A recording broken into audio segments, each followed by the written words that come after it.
I've never been the kind of girl people notice for the right reasons. Please stay with me as I tell you my story. Don't forget to like, share with your family and friends, and subscribe to our channel for your support means the world to us.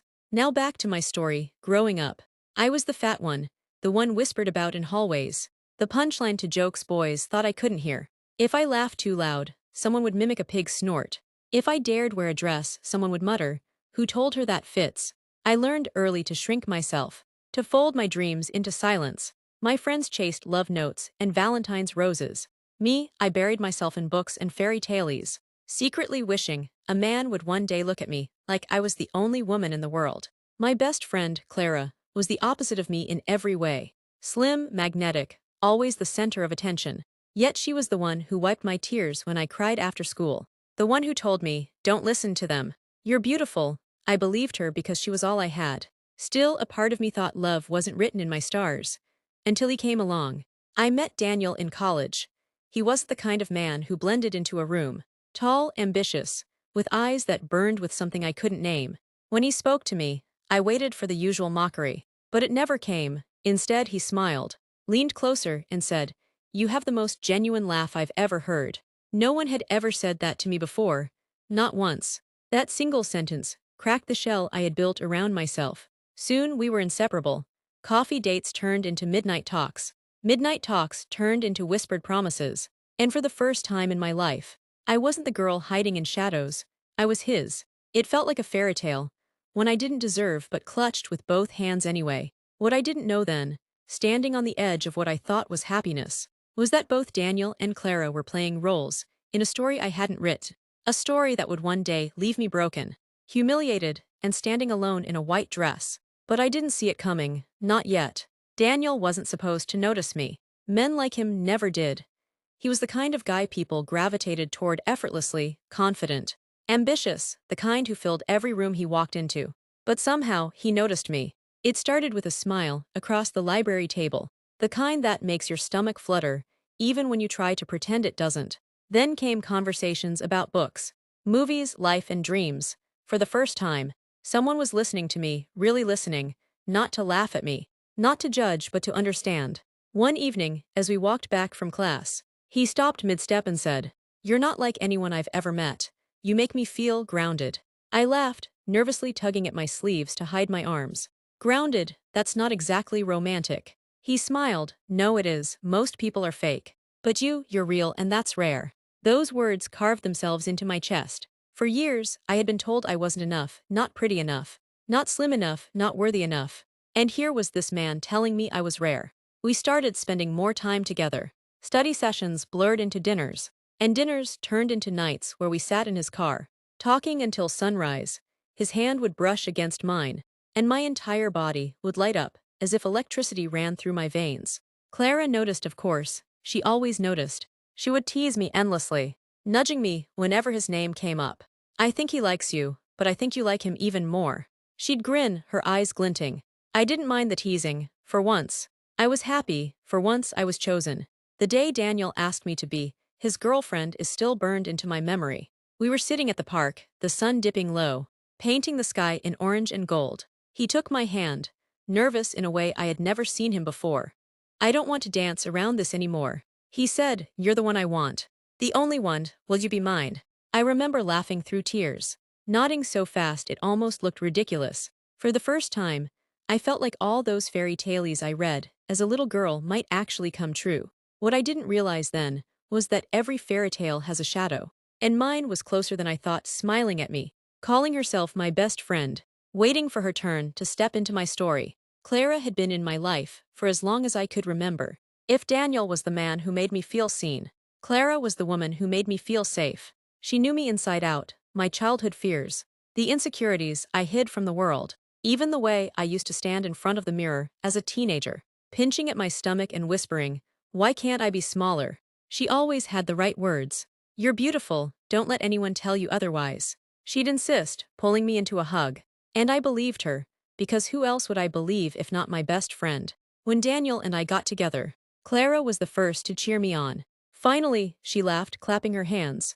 "You deserve this, you deserve him." I remember how her eyes lingered on him that day, but I brushed it off, She looked at everyone like that, curious, bold, never afraid to meet a person's gaze head-on. The three of us became a strange trio. We'd hang out together, laugh together, share meals like some odd little family. Sometimes Daniel and Clara would drift into conversations I didn't fully follow. Inside jokes I wasn't part of. But I told myself that was normal. After all, she was my best friend. Still, late at night, when I lay in bed staring at the ceiling, a whisper of unease would creep into my chest. Why did Daniel smile so wide when she joked? Why did she look at him a little too long? I silenced those thoughts. Clara loved me. Daniel loved me. I was finally happy. Or so I told myself. The night Daniel proposed is etched into my memory like a scar, and a jewel all at once. We had gone out for dinner, just the two of us, tucked into a corner booth at a small Italian restaurant he knew I loved. My hands were greasy from pizza, and my laugh was too loud, but he kept staring at me with this intensity that made my stomach flutter. Then, suddenly, he stood up. My first thought was that he was going to the restroom. Instead, he dropped down on one knee right there, in the middle of that cramped little restaurant, holding out a velvet box. "Marry me," he said, his voice steady. His eyes locked on mine. "Marry me. Because I can't imagine a life that doesn't have you in it." The room erupted into gasps and claps. My throat tightened as tears spilled down my cheeks. My heart screamed yes, before my lips even formed the word. I threw my arms around him, nodding like a fool. In that moment, I felt like I'd finally won. After years of being overlooked, of being told I wasn't enough, someone had chosen me, and not just anyone, Daniel. When I called Clara that night, she squealed so loud, I had to hold the phone away from my ear. Oh my God, finally, I knew he was going to do it. "You're going to be a bride," she cried. She insisted on being my maid of honor before I could even ask. I should have noticed the pause in her voice when she thought I couldn't hear. The sigh, the shift, but I didn't. I was too busy crying tears of joy, blind to the storm that was quietly brewing around me.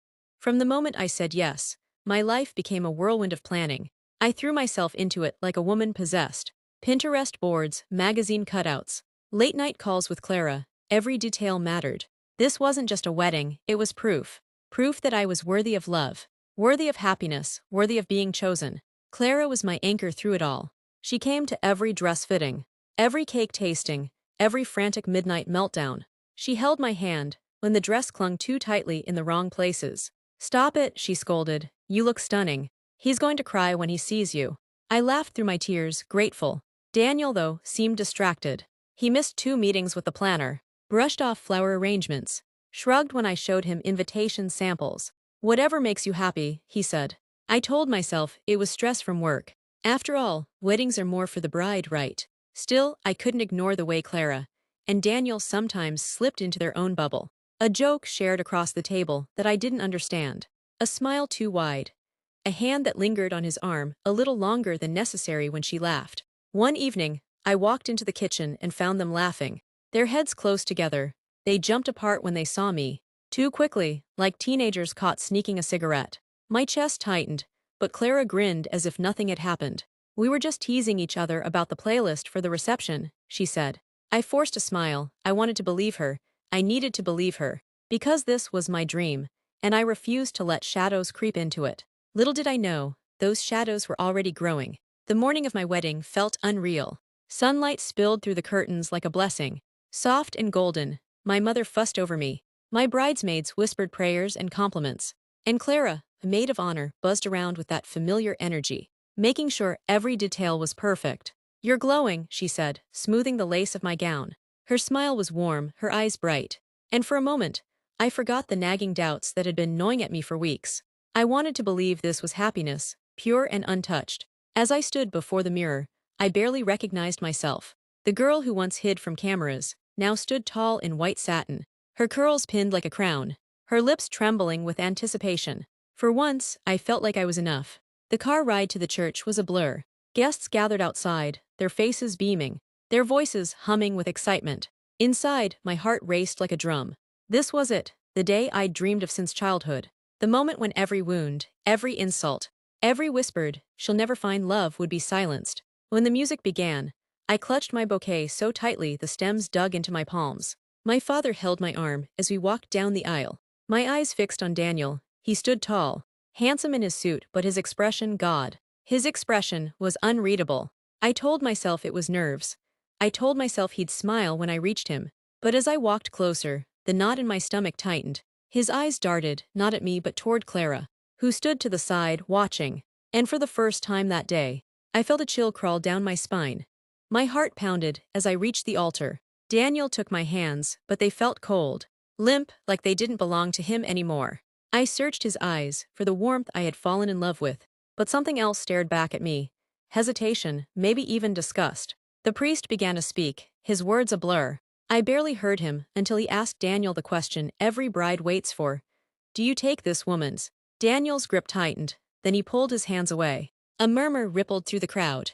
My chest squeezed as his voice cut through the silence. I can't do this. At first, I thought I misheard. What? I whispered, my voice shaking. His jaw clenched, his eyes swept over me, from the gown that hugged my curves, to the flowers trembling in my grip. Then he said it, loud enough for every guest to hear. She's too fat, I can't marry her. Gasps echoed through the church. My bouquet slipped from my fingers. My body felt like it had shattered into pieces. Before I could move, Clara stepped forward. Her heels clicked against the marble floor, her hand reaching for his. And then, like a knife through my heart, he took it. Together, they turned and walked down the aisle. The same aisle I had dreamed of walking with him, while I stood frozen, humiliated, abandoned in front of everyone I loved. Whispers filled the silence they left behind. My mother sobbed. My father tried to shield me from the stairs. But it was too late, the damage was done. I had been left at the altar, and the worst part, by the two people I trusted most. I don't remember leaving the church. One moment, I was frozen at the altar. The next I was in my room, still in my wedding gown, staring at the walls as though they might give me answers. The satin clung to me like a cruel joke, every bead and lace whispering, not good enough, not good enough. The world outside didn't let me grieve in peace. Photos flooded social media within hours. Shots of Daniel storming out, Clara's hand in his, my face broken, stunned, humiliated, plastered everywhere. Comments poured in, some pitied me, others laughed. Strangers debated my body like it was a headline. I stopped eating, I stopped sleeping. I replayed his words every night. She's too fat. I can't marry her, each time. They cut deeper, until my chest felt raw hollow. But the worst came weeks later. Pictures of Daniel and Clara surfaced online, smiling on a beach, wrapped in each other's arms, captioned with lines about true love. My best friend, my maid of honor, the sister I thought I had, she had been laughing at me all along. I wanted to disappear. I wanted to erase myself. Erase the shame. Erase the way people looked at me when I walked into a store. For a while I almost did. I barely left the house, barely spoke to anyone. But then, something shifted. One night, I stood in front of the mirror. Mascara streaked down my face, dress still hanging in the corner like a ghost. And I whispered, no more. The tears didn't stop, but something inside me burned hotter than the shame. A fire that whispered of revenge, of transformation, of rising from ashes. They had humiliated me, but they had also awakened something they wouldn't be able to kill. Pain didn't vanish overnight. It clawed at me, gnawed at me, tried to keep me small. But the more it tried to crush me, the more I refused to stay down. I started slowly. I changed my routine. I walked every morning, at first dragging my body through each step, then eventually running with fire in my chest. I joined a gym. The same people who once sneered now looked at me differently. But it wasn't about them. It was about reclaiming myself. I worked on my mind too. Therapy, journaling, late nights teaching myself new skills. I poured my energy into my career, climbing higher while they wasted theirs flaunting a love built on betrayal. But I didn't just rebuild, I plotted. See, Daniel and Clara thought their secret was buried. They thought humiliation had made me powerless. But while they paraded around like the golden couple, I gathered evidence, screenshots of their messages, receipts of stolen money Daniel funneled into vacations, even old texts Clara had sent me, proof that she'd been lying to my face for months. I didn't release it right away. Timing was everything. I waited, sharpening myself in silence, until the day came when I knew the world would be watching. They had laughed at me, destroyed me in front of everyone. I promised myself I would return the favor, and when I finally struck back, it wouldn't just be about revenge. It would be about reclaiming my name, my dignity, and showing them that the woman they thought they broke had become someone they could never again touch. They thought they'd won, but the game had only just begun. Months passed, and the woman I had become was nothing like the broken bride who once collapsed at the altar. My body was stronger, my spirit sharper, And my silence, more dangerous than any words. I had been waiting for the right stage, the perfect moment to end this chapter on my terms. It came one evening, at a charity gala. Daniel and Clara were there, draped in designer clothes, their hands clasped like they were some fairy tale couple. People praised them, whispered about their love story, as if I had never existed. But I did, and I was about to remind them. When I walked into the room, all heads turned. Gasps rippled through the crowd. I wasn't the girl they pitied anymore. I was radiant, confident, untouchable. Daniel's smile faltered. Clara's eyes widened like she had seen a ghost. I stepped onto the stage, invited to speak as one of the event's sponsors, a detail they clearly hadn't expected. My voice didn't shake as I began. Some stories look perfect on the surface, but if you dig deeper, you'll see the lies they're built on. The screen behind me lit up with images, screenshots of texts, proof of their affair before the wedding, receipts of the money Daniel had stolen to fund their little getaways. The room gasped, murmurs rising into outrage. Daniel tried to speak. Clara grabbed his arm, but the damage was already done. Their reputations, their image, their so-called fairy tale, it all crumbled in minutes. I looked at them one last time, not with tears but with fire. Then I walked off that stage with my head held high. The altar hadn't broken me. It had made me unstoppable. And for the first time in my life, I felt free. They say betrayal changes you. They're right, but not in the way people think. For a long time, I believed Daniel and Clara had stolen everything from me. My dignity, my trust, my future. But standing where I am now, I see the truth. They didn't steal my life. They handed me the match that burned down the walls I had been trapped inside all along. Yes, I was humiliated. Yes, I cried until I thought I would drown. But the girl who stood broken at the altar isn't the same woman who writes these words. That girl longed for validation, for love, for someone else to make her feel worthy. This woman, she doesn't beg anymore. She doesn't shrink anymore. Daniel and Clara tried to bury me in shame. Instead, they buried themselves in their own lies. Their marriage became a circus, always watched, never admired. Whispers follow them wherever they go.